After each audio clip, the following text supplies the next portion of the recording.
You can't find anywhere where Obama has told the truth about what he was going to do other than global warming.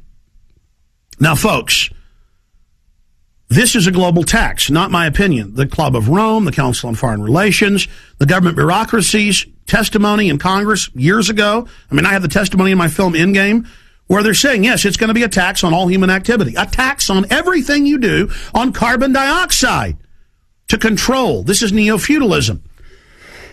Meanwhile, it is a cover for the real environmental crises we have. Instead of school children learning how bad cross-species genetic hybrids, part spider, part goat, pig, part human to harvest organs that gives rise to superviruses and all sorts of mutations. There are tens of thousands now, tens of thousands of cross-species creations. Plants with cockroach genes and salmon genes, salmon with corn genes. There are some cross-species creations that have more than 100 different organisms' genetics directly put in. And it's already spreading into the environment, causing all these problems in the biosphere. You've got plants being grown open air that have been genetically altered with other species' DNA jumping into other plants, directly connected in major German, Dutch, and Japanese studies to the bee die-off. They're genetically engineering pesticide into scores of crops to where the bugs can't eat it or they'll die, but then humans eat it. And they go find the dead honeybees where the whole colony dies, and they cut them open and go into them, and they have the pesticide in them that is grown in the pharmacological corn and the other crops.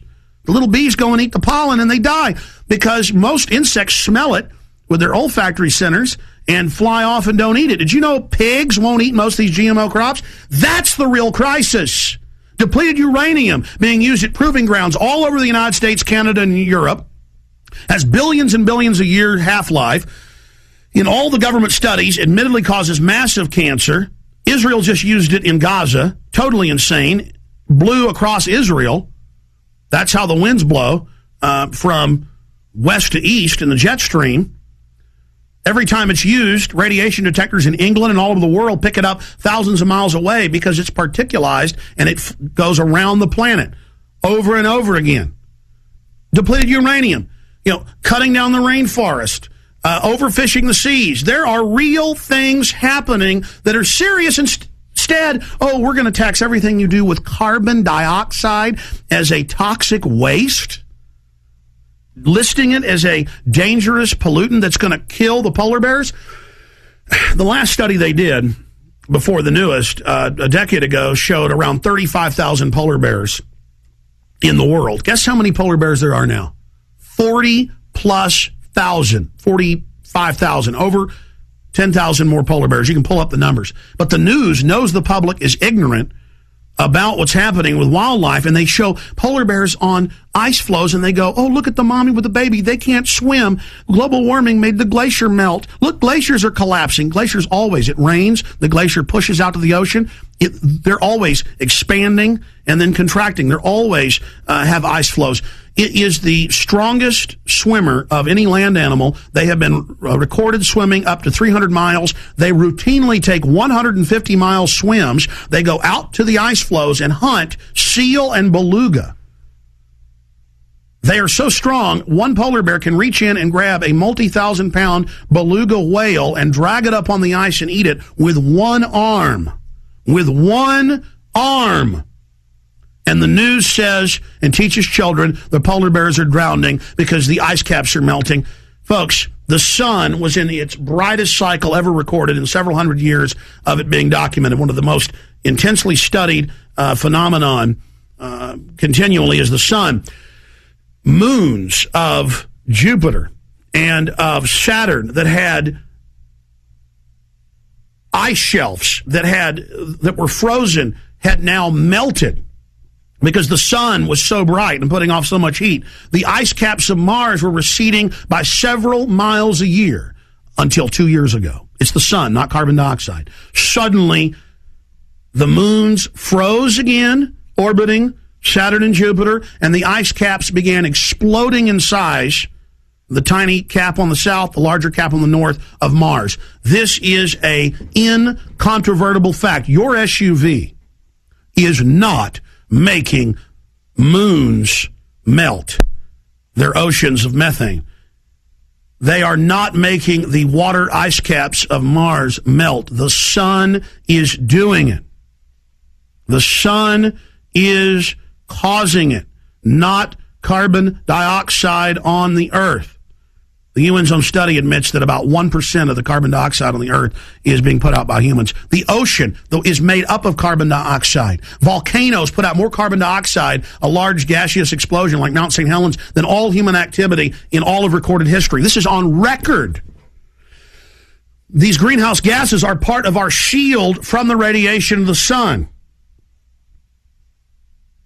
That's why it's so dangerous for airline pilots who fly for decades above 30,000 feet, because in that 30,000 feet, there's upwards of 10 feet of water, if you condensed it down, in the atmosphere that is a shield.